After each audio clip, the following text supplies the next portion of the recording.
মহিলা এই এই যে নুসরাতের মা, এই মহিলা মূলত এই মহিলার মেয়ের আপনার লাশ বিক্রি করে তারপরে নিজে পয়সাপাতি কামিয়েছে। এক ছেলের সরকারি চাকরি হয়েছে, ব্যাংকে চাকরি হয়েছে, তাদের পরিবারের লোকজন এই নোমান থেকে শুরু করে এরা আওয়ামী লীগের সময় সব আওয়ামী লীগের লোকজন হাসিনার সাথেও সাক্ষাৎ করেছে, সব মন্ত্রী এমপিদের সাথে তারা বিশাল আওয়ামী লীগার ছিল সেই সময়। তত্ত্বাবধায়ক সরকার যখন আসলো হঠাৎ করে দেখি এই নোমান সহ এই নুসরাতের ভাই দুইটা আসিফ মাহমুদের সাথে, আসিফ নজরুলের সাথে, নাহিদের সাথে, হাসনাত সারজি যারে যেখানে সুযোগ পায় তাদের সাথে যায় যায় ছবি ওঠে। এটা ওর ব্যবসা। ওদের সাথে ছবিটা বোঝায় সে হইল গিয়া বিশাল আকারে জুলাই বিপ্লবের এরা বিরোধিতা করেছে সেই সময়। আজকে এখন এই রিসেন্টলি আমি যেটা দেখলাম, তারা বিএনপির লোকজনের সাথে যায় যায় তারপরে ছবি টবি ওঠে। বিএনপির লোকজন তো ধরেন ওই করুণা দেখায় যে ও তো নুসরাতের ভাই, আচ্ছা ঠিক আছে ওকে আসে। কিন্তু এরা যে যা করেছে, ওর বোনরে যদি, ওর বোন আর ওর মারে যদি নাকি দৌলতদিয়াতে দিয়ে আসতো, আর মানুষ যদি ওর বোন আর মারে ইচ্ছা মতো লাগাইতো না, তারপরেও এত মানুষ ক্ষতিগ্রস্ত হইতো না। ওইখানে দিয়ে আসলে আরো যে যাইতো কাস্টমার হিসেবে সেও মজা পাইতো, তোর মাও মজা পাইতো।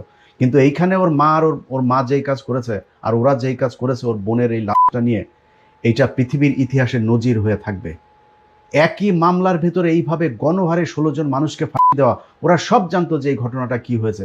এই নুসরাত এর আগে আরো দুবার সুইসাইড করতে গিয়েছে, সেই ঘটনাও তারা জানে। ও নুসরাত ওর বোনটা যে 12 ভাতারি ছিল, কত ছেলেদের সাথে যে আকাম কুকাম করেছে। যেই পুলিশ অফিসার আপনার তদন্তের জন্য এসেছে, সেই পুলিশ অফিসারের সাথেও ও লাগাইতে চাইছে, কাপড় খুলতে চাইছে। খালি সিরাজউদ্দৌলার শাস্তি দিতে হবে। সিরাজউদ্দৌলার সমস্যা কি? সিরাজউদ্দৌলা তার এই যে 12 ভাতারিপনার এটার জন্য তার টিসি দিতে চেয়েছিল। সিরাজউদ্দৌলা তার বুরকার মধ্যে ফোন পেয়েছিল, সেই ফোন কেড়ে নিয়ে তারপরে এই পোলাপানের সামনে নিয়ে ডেকে নিয়ে তারপরে তারা অপমান করেছিল। এইটা হচ্ছে সিরাজউদ্দৌলার। আমার ওই 15 মিনিটস দেখেন, সব আপনার কাছে পানির মতো পরিষ্কার হয়ে যাবে। এখন প্রথমেই জানিয়ে রাখি যে নুসরাত এই যে ঘটনা, যেটাকে হত্যাকাণ্ডের ঘটনা সাজানো হয়েছে, এই সাজানোর সাথে কয়েকটা পক্ষ জড়িত। এই পক্ষের মধ্যে সবার আগে যারা জড়িত সেটা হচ্ছে ভারত। ভারত কিভাবে জড়িত? যখন মাদ্রাসায় ঘটনাটা ঘটলো, তখনই এখানে পিবিআই তখন বনোজ কুমার ছিল প্রধান। তিনি ঢুকলেন যে মাদ্রাসার হুজুরদেরকে পেটানোর, মারার একটা সুযোগ হয়েছে। কারণ ভারতের মূল টার্গেটটাই ছিল এই দাড়ি টুপিওয়ালা যারা ইসলাম প্রিয় মানুষ, যারা ইসলাম ধর্ম পালন করে, এই ধরনের মানুষরা তাদের মূল শত্রু ছিল। যখন দেখলো মাদ্রাসা পাওয়া গিয়েছে এখানে, এই পক্ষ মুসলমান ওই পক্ষ হুজুর, তো দুইটারই তো একসাথে সাইজ করা যাবে, এক ঢিলে তারা দুই পাখি মেরেছে। কিভাবে কাজটা করেছে দেখেন। বনোজ কুমার প্রথমে তার পক্ষের, মানে তার পিবিআইয়ের যে পুলিশ ছিল এর মধ্যে সবচাইতে জঘন্য একটা কাজ করেছে, সেটা হচ্ছে ওসি শাহ আলম।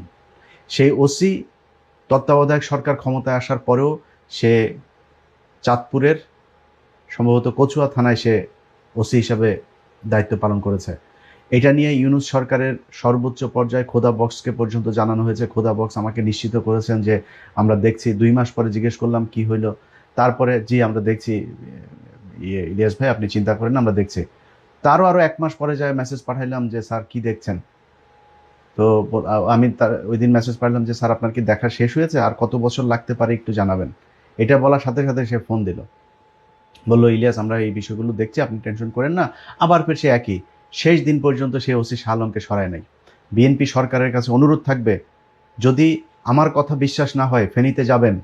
ফেনীতে যায়, কারণ আমি তো আমার লোক ফেনীতে সংবাদ সংগ্রহ করেছে, আমি তাদের সেই ফুটেজগুলো, আমি যখন স্ক্রিপ্ট লিখি আমার তো এগুলো সব দেখতে হয়, আমি পুরো সব দেখেছি। সেই মানুষগুলোর যে আর্তনাদ, এই শাস্তি পৃথিবীতে আর কতটুকু হবে কি হবে না আমি জানি না, যারা কিনা এই মানুষগুলোকে 7টা বছর এইভাবে কষ্ট দিল, এদের শাস্তি মৃত্যু পরে হবে।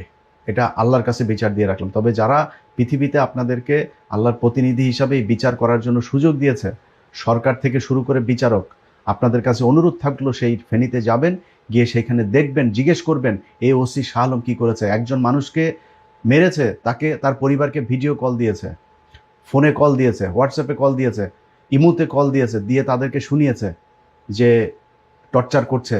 তখন তারা বলছে যে আব্বা আম্মা আমারে বাঁচাও, এই সেই এইভাবে বলে বলে তারপরে তার পরিবারের কাছ থেকে টাকা নেওয়া হয়েছে।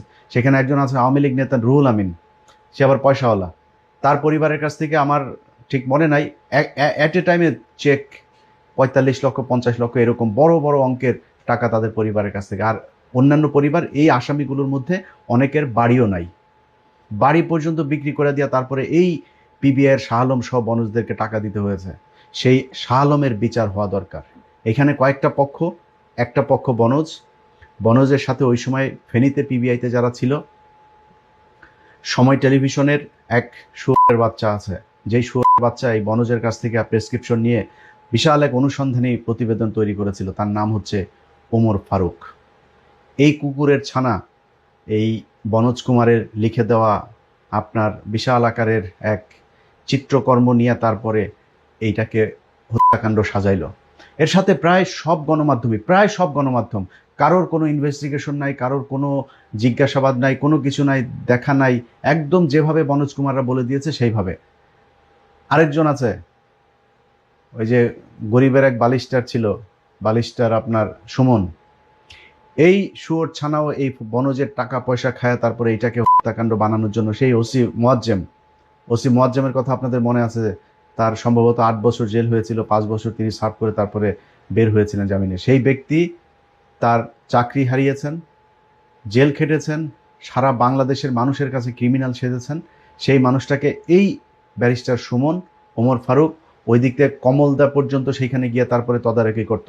সময় টেলিভিশনের ওই সময়কার সম্ভবত তার নাম বখতিয়ার মুন্না, সে ফেনীর প্রতিনিধি ছিল, বাদী পক্ষের একজন আইনজীবী ছিলেন। ওই আইনজীবী ওই সময়ের যে বিচারক, সেই বিচারকের অলরেডি গতকালকের রায়ে সেই বিচারকের বিচারিক ক্ষমতা কেড়ে নেওয়া হয়েছে। এটা তার শাস্তি না। তাকে এই এই এই এই পুরো চক্রটা সময় টেলিভিশনের ওমর ফারুক সহ, তারপরে এখানে আরেক শুয়োরের ছানা ছিল খান মোহাম্মদ রুমেল, কমল দে, সময় টেলিভিশনের ওই সময়ের প্রধান বার্তা সম্পাদক কিংবা ন্যাশনাল ডেস্ক ইনচার্জ যারা ছিল, তাদের সংশ্লিষ্টতা আছে কিনা সেটাও আমি মনে করি খতিয়ে দেখা দরকার। বনজ কুমার, ওসি শাহ আলম, সময় টেলিভিশনের ফেনী প্রতিনিধি, তারপরে হচ্ছে গিয়ে এই ব্যারিস্টার সুমন, এই পুরো চক্রকে বিচারক সহ বাদী পক্ষের আইনজীবী, এই নুসরাতের যে আইনজীবী ছিল, এই পুরো চক্রকে বিচারের আওতায় আনা উচিত। এটা যদি না আনা হয়, এই পরিবারগুলো, যেই পরিবারগুলো 1 দিন 2 দিন করে গুনে গুনে 365 দিন এভাবে 7 বছর তারা জেলখানায় ছিল, তাও স্বাভাবিকভাবে জেলখানায় না, মৃত্যুর দিন গুনছিল। আজকে যদি শেখ হাসিনা ক্ষমতায় থাকতো, যে বিচারের রায় আপনারা দেখেছেন, এটা এরকম হইতো না। তখন আমাদেরকে বলা হইতো যে আমরা গুজব ছড়াই, আমরা নাটক সাজাই, তারপরে এগুলো করেছি। তখনকার সময় এই কথাগুলো আমাদের বলা হইতো। আজকে আমাদের সেই অনুসন্ধান আজকে সত্য বলে প্রমাণিত হয়েছে। কিন্তু সত্য বলে প্রমাণিত হওয়ার পরে সেই বিচারের যতটুকু যা হয়েছে, এটা আমি মনে করি না যে মানে সব কিছু শেষ হয়ে গেল। এটার পরের এই বিচারটা এদের বিরুদ্ধে করতে হবে। দেখেন, গতকালকে নুসরাতের আরেকটা চক্রের যে মূল আরেকটা চক্র, সেই চক্রটা হচ্ছে এই নুসরাতের পরিবার। নুসরাতের 3টা ভাইয়ের মধ্যে বিশেষ করে 2টা ভাই, নুমান এবং আরেকটা ভাই আছে, এরা এই আসামি পক্ষের সাথে, আমার যে 15 মিনিটসের অনুসন্ধানটা আছে, আমি গতকালকে আমার চ্যানেলে আবার আপলোড দিয়েছি, ওই অনুষ্ঠানটা আপনারা দয়া করে একটু দেখলে ওইখানে দেখতে পারবেন যে কত নিখুঁতভাবে নুসরাতের পরিবার, সময় টিভি, বনজ, বিচারক, আইনজীবী, এই লোকগুলো সব মিলেমিশে কীভাবে এই নাটকটা সাজিয়েছিল। সেইখানে তার পরিবার আসামি পক্ষের কাছে যায়, আসামির পরিবারের কাছে এত লক্ষ টাকা দিবেন, এত লক্ষ টাকা দিলে এরে মামলা থেকে সরাই দেবো, সে ফোন রেকর্ডও আমরা সেই অনুষ্ঠানে দিয়েছি, আমার সেই অনুসন্ধানে। সেখানে তার পরিবারের মানুষের ফোন রেকর্ডও আছে। কালকে তার মা কান্নাকাটি করেছে। আল্লাহ মাফ করুক, আমি মৃত্যু মানুষকে নিয়ে কোনো শেখ মুজিব ছাড়া, ওই চুতিয়ারে ছাড়ার কারণে নিয়ে আমি খারাপ কথা বলতে চাই না, কিন্তু এই মহিলা যদি মারা যাইতো, সে যত খারাপই হোক কোনো সমস্যা ছিল না। কিন্তু এই মহিলা শুধু মারা যায় নাই, এই মহিলা আরও ফেনীর শুধু এই 16 জন না, কিন্তু আরও বহু মানুষকে ধরে নিয়ে যাওয়া হয়েছে, ধরে নিয়ে তারপরে টাকা পয়সা নিয়ে ছেড়ে দেওয়া হয়েছে। তাদের মানে এই যে বুরকার দোকান, কেরোসিনের দোকান থেকে শুরু করে বহু মানুষের কাছ থেকে টাকা পয়সা নিয়েছে, নাহলে তাদেরকেও আপনার এই আসামি বানায় দেওয়ার ভয় দেখানো হয়েছে। সো এই মহিলা, এই যে নুসরাতের মা, এই মহিলা মূলত এই মহিলার মেয়ের আপনার লাশ বিক্রি করে তারপরে নিজে পয়সাপাতি কামিয়েছে। এক ছেলের সরকারি চাকরি হয়েছে, ব্যাংকে চাকরি হয়েছে, তাদের পরিবারের লোকজন, এই নুমান থেকে শুরু করে এরা আওয়ামী লীগের সময় সব আওয়ামী লীগের লোকজন, হাসিনার সাথেও সাক্ষাৎ করেছে, সব মন্ত্রী এমপিদের সাথে তারা বিশাল আওয়ামী লীগার ছিল সেই সময়। তত্ত্বাবধায়ক সরকার যখন আসলো, হঠাৎ করে দেখি এই নুমান সহ এই নুসরাতের ভাই 2টা আসিফ মাহমুদের সাথে, আসিফ নজরুলের সাথে, নাহিদের সাথে, হাসনাত সারজি, যারে যেখানে সুযোগ পায় তাদের সাথে যায় ছবি ওঠে। এটা ওর ব্যবসা। ওদের সাথে ছবিটা বোঝায় সে হইল গিয়া বিশাল আকারে জুলাই বিপ্লবের এরা বিরোধিতা করেছে সেই সময়। আজকে এখন এই রিসেন্টলি আমি যেটা দেখলাম, তারা বিএনপির লোকজনের সাথে যায় তারপরে ছবি টবি ওঠে। বিএনপির লোকজন তো ধরেন ওই করুণা দেখায় যে ও একটু নুসরাতের ভাই, আচ্ছা ঠিক আছে, ওকে আসে। কিন্তু এরা যা করেছে, ওর বোনরে যদি, ওর বোন আর ওর মারে যদি নাকি দৌলতদিয়াতে দিয়ে আসতো, আর মানুষ যদি ওর বোন আর মারে ইচ্ছা মতো লাগাইতো না, তারপরেও এত মানুষ ক্ষতিগ্রস্ত হইতো না। ওইখানে দিয়ে আসলে আরো যে যাইতো কাস্টমার হিসেবে সেও মজা পাইতো, তোর মাও মজা পাইতো। কিন্তু এইখানে ওর মা আর ওর মা যেই কাজ করেছে, আর ওরা যেই কাজ করেছে ওর বোনের এই লাশটা নিয়ে, এইটা পৃথিবীর ইতিহাসে নজির হয়ে থাকবে। একই মামলার ভেতরে এইভাবে গণহারে 16 জন মানুষকে ফাঁসি দেওয়া, ওরা সব জানতো যে এই ঘটনাটা কি হয়েছে। এই নুসরাত এর আগে আরো দুবার সুইসাইড করতে গিয়েছে, সেই ঘটনাও তারা জানে। ওর নুসরাত, ওর বোনটা যে 12 ভাতারি ছিল, কত ছেলেদের সাথে যে আকাম কুকাম করেছে। যেই পুলিশ অফিসার আপনার তদন্তের জন্য এসেছে, সেই পুলিশ অফিসারের সাথেও ও লাগাইতে চাইছে, কাপড় খুলতে চাইছে। খালি সিরাজউদ্দৌলার শাস্তি দিতে হবে। সিরাজউদ্দৌলার সমস্যা কি? সিরাজউদ্দৌলা তার এই যে 12 ভাতারিপনার এটার জন্য তার টিসি দিতে চেয়েছিল। সিরাজউদ্দৌলা তার বুরকার মধ্যে ফোন পেয়েছিল, সেই ফোন কেড়ে নিয়ে তারপরে এই পোলাপানের সামনে নিয়ে ডেকে নিয়ে তারপরে তারা অপমান করেছিল। এইটা হচ্ছে সিরাজউদ্দৌলার। আমার ওই 15 মিনিটস দেখেন, সব আপনার কাছে পানির মতো পরিষ্কার হয়ে যাবে। এখন আজকে যেই রায় হলো, এই রায়ের পরে আমার সরকারের প্রথমেই কয়েকজনের কাছে আমার কৃতজ্ঞতা জানানো উচিত। এই সরকার প্রথম তো অবশ্যই সরকারের আইনমন্ত্রী, অ্যাটর্নি জেনারেল তাজুল ভাই, শিশির মনির, তারপরে আরও একজন আছেন এস এম শাহজাহান সহ তাদের বেশ কয়েকজন আইনজীবী আছেন এই মামলায় আসামি পক্ষের জন্য কাজ করেছেন। এবং সবশেষ যে বিচারক রায় দিয়েছেন তার প্রতিও কৃতজ্ঞতা থাকলো বিচারকদের প্রতি, কারণ তারাও এই মামলার প্রেক্ষিতে যতটুকু দিয়েছেন সন্তুষ্ট। তবে আপনাদের কাছে অনুরোধ থাকবে, এই বিচারের কার্যক্রম যদি অন্য কোনো বিচারকের হাতেও যায়, আপনাদের কাছে অনুরোধ থাকবে এই যে 4-6 জন মানুষ এখনো পর্যন্ত আটক আছেন, তাদেরকে যেন যে কোনোভাবে তাদেরকে যেন ছেড়ে দেওয়া হয়। কারণ এই ঘটনাটা, পুরো ঘটনাটা একটা 12 ভাতারির নাটক। এই 12 ভাতারির নাটকের জন্য কোনো মানুষের জীবন যাইতে পারে না। এটা আপনাদেরকে আগে থেকে বলে রাখলাম। আরেকটা বিষয় হলো, এই যে মহিলা, এই যে নুসরাতের মা, গতকালকে তিনি হাউ মাউ করে কান্নাকাটি করছেন। একটু কান্না না দেখাইলেই হয় না, একটু দেখেন, কান্নাটা দেখেন তার। আমার মালিক রে প্রমাণ হয়েছে বাবা, আমার মেয়ে হত্যা করা হয়েছে রে বাবা। ও বাবা, আমার মেয়ে নির্দোষী প্রমাণ হয়েছে। ওরা রে কেমন জি করবে থাকি, ধন্য ধন্য রে জি। বিশ্বের কাছে প্রমাণ হয়েছে আমার জি রে হত্যা করা হয়েছে রে। দেখেন তার নাটকটা দেখেন, কি কান্না, মনে হচ্ছে যেন মানে ওর বাড়ির মনে হয় 5-6 জন মারা গিয়েছে একসাথে। কোনো কান্না না, নাটক, পুরাটাই নাটক। সে নাকি রায়ে সন্তুষ্ট হয়েছে। তোর রায়ে তোদের অভিযোগ 16 জন মানুষ তোর তোর মেয়েরে নাকি এদিক দিয়া ধরছে, চিপা চাপা দিয়া ধরে, টাইনা মাইনা ধরে, এরপরে নাকি আগুন লাগাইছে কোন চিপার মধ্যে।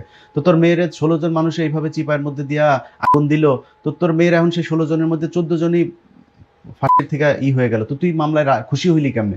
সে বলে সে মামলায় সন্তুষ্ট, খুব সন্তুষ্ট। আবার কয় যে তার নিরাপত্তার দরকার। তো নিরাপত্তা, এই বাংলাদেশের ইতিহাসে কোনো আসামি পক্ষের এই রায়ের পরে এইভাবে কোনোদিন তোর মতো এত 7 বছর ধরে কারো নিরাপত্তা চেয়েছে কোনোদিন? এই এই গেল 7টা বছর তার বাড়িতে পুলিশ রাখতে হয় তার, কারণ সারাদিন এই এই মহিলার 3 ছেলে এগুলো মিলে চাঁদাবাজি করেছে এই ফেনীতে। আমার 15 মিনিটসের অনুসন্ধান যাওয়ার পর পর্যন্ত তার ভাইরা ফোন দিয়েছে, আমার নানান কিছু বুঝায়, আমার প্রশ্নের উত্তর দিতে পারে না। আমার নানান কিছু আমার খুব পছন্দের এক মানুষের দিয়া তারা ফোন করেছিল, সেই মানুষটারও ভুল বুঝিয়েছে। খুব পছন্দের মানুষ, আপনারা সবাই চিনেন তারে। আমি তারে বুঝাইলাম, ভাই ঘটনা কিন্তু এই। সে বললো, ও ঠিক আছে ভাই, আমি তো জানতাম না। আমার নানান ধন ফোন বোঝানোর চেষ্টা করেছে। আমি তো বুঝবো না, আমার তো বুঝাইতে আসলেই বুঝবো না। তো আমার বুঝাইতে হলে আপনার তথ্য প্রমাণ দিয়া তারপরে বুঝাইতে হবে। সো এই যে এরা, এখন তাদের নিরাপত্তার প্রয়োজন। ফেনীবাসীর কাছে অনুরোধ থাকলো, সামাজিকভাবে হোক, আইনগতভাবে হোক, জোর জুলুম করে হোক, এই পরিবারকে আপনাদের মানে এটার শাস্তি তাদের পাইতে হবে। সব কিছু আবার সোশ্যাল মিডিয়াতে বলা যায় না, যা বুঝার বুঝা নিয়েন, এদেরকে এই শাস্তি পেতে হবে। এরা সভ্য সমাজে এই পরিবার বসবাস করতে পারে না। এটার শাস্তি যদি সরকার যদি না দেয়, তাহলে আপনারা দিবেন। কিভাবে দিবেন, কেমনে দিবেন, এটা আপনাদের উপরে ছেড়ে দিলাম। আর প্রশাসনের কাছে অনুরোধ থাকলো, এদের বাড়িতে কোনো পুলিশ টুলিশ পাহারা দিয়ে না, আল্লাহর ওয়াস্তে। 7টা বছর এতগুলো মানুষ, এখনো পর্যন্ত আরো 2 জন, এই যে এই শুনানিটার জন্য কত কত জায়গায় এই ফেনীর লোকগুলো তো ভাই, আমার তো সমস্যা হয়েছে যে মানে আমারে ওই পাওয়ারফুল মানুষজন আমারে কেউ পছন্দ করে না। যত মানুষের সমস্যা, যত মানুষ মানে নির্যাতিত, এদের হইল গিয়ে আইসা বলার জায়গা এই একটা আমি এখানে। ভাই আমারে ভাই, এই 2 দিন একটা কথা বলে রাখি যে ইনশাআল্লাহ এই এই মামলায় কারো ফাঁসি হবে না। এটা আদালতকে চ্যালেঞ্জ করছি না, তবে আমার বিশ্বাস যে আসামি পক্ষের আইনজীবী যারা আছেন তারা পরবর্তীতে আপিল এবং তারপরে আনুষ্ঠানিকতা যা আছে সেটার মাধ্যমে আদালতকে বোঝাতে সক্ষম হবেন যে এই ঘটনাটা একটা আত্মহত্যার ঘটনা। এবং এই মহিলা এর আগেও আরও 2-3 বার আত্মহত্যার এই নাটক করেছেন, এবং এই নাটকটাও শেষ নাটকেও যেটাতে সে মারা গিয়েছে সেটাতেও সে মরার জন্য আত্মহত্যা এই নাটকটা সাজায় নাই। সে মনে করেছিল যে শরীরে এই বোরকা একটু আগুন দিবে, তারপরে মানুষজন আসবে। এই অ্যাটেনশন সিকিং এইটা তার বহু আগে থেকে তার এই অবস্থা, এবং তার মা নিজেও এই একই রোগে আক্রান্ত। তার মাও এর আগে একবার সুইসাইড করতে চেয়েছে, এবং তাদের পারিবারিক আরও কিছু বিষয় টিষয় আছে। তো এই মহিলা আত্মহত্যার ঘটনাকে কেন্দ্র করে কালকে যেই রায় হয়েছে এটা আমি মনে করি আংশিক সত্যের বিজয় হয়েছে। আপনারা হয়তো এই রায়টা শুনে অনেকে খুশি হয়েছেন, অনেকেই কালকে সারাদিনই সোশ্যাল মিডিয়াতে এই বিষয়টা ছিল এবং দেশের সব গণমাধ্যমে এই নিউজটা কভার করেছে। আমাদের কাছে খবরটা শুধু এতটুকুই যে 16 জন মানুষ, 10 জন খালাস হয়ে গিয়েছে, আর 4 জন যাবজ্জীবন তারাও বেঁচে যাবে, 2 জন মাত্র ফাঁসি হয়েছে। দেখেন, একজন মানুষও ফাঁসি হওয়া তো পরের কথা, একজন মানুষের 1 বছর 1 মাস জেল খাটাটাও ওই ব্যক্তির জন্য ব্যক্তিগত অনেক বিশাল বড় একটা কষ্টের ব্যাপার। এবং বাংলাদেশের যেই জেলখানার যে অবস্থা, সেখানকার যে সুযোগ সুবিধা সব মিলিয়ে এই 16টা পরিবারের, আমি সবার সাথে আমার যোগাযোগ হয় নাই, কিন্তু যতজনের সাথে যোগাযোগ হয়েছে এবং যাদের মাধ্যমে আমি সব পরিবারের খবর জানতাম, এই যে মেয়েটা এখন যাবজ্জীবন একটা মেয়ে আছে, এই মেয়ের জীবনের সব শেষ, তার অর্থ সম্পদ পরিবার সব কিছু শেষ। তার পৃথিবীতে জেল থেকে বের হয়ে আসার পরেও তার পৃথিবীতে বেঁচে থাকার আর কোনো কিছু অবলম্বন, শুধু জীবনটাই ফিরে পাবে, আর কিছু নাই। 19 সাল থেকে 2026 সাল পর্যন্ত 7 বছর যে মানুষগুলো জেল খেটেছে, এবং মানে এত তড়িঘড়ি করে এই মামলার রায় হয়েছে যে ওই বছরই তাদেরকে ফাঁসি দেওয়া হয়। সেই ফাঁসির পর থেকেই তারা আজকে 7টা বছর এই কন্ডেম সেলের মধ্যে তারপরে থাকছেন। আমি জেলখানায় দেখার সুযোগ হয়েছে কে কিভাবে থাকেন এগুলো। তো যারা কন্ডেম সেলে থাকেন সেই মানুষগুলো কত কষ্টে থাকেন, যারা জেলখানায় কোনোদিন গিয়েছেন বাংলাদেশে তারা নিশ্চয়ই জানেন। তো খবরটা শুধু এতটুকু পর্যন্তই শেষ না যে 10 জনের খালাস হয়ে গেল, সামনে আরও হয়তো 6 জনেরও খালাস হয়ে যাবে, এই পর্যন্ত শেষ না। এখানে আর অনেক কিছু বাকি থাকছে, সেইটারও বিচার হওয়া প্রয়োজন।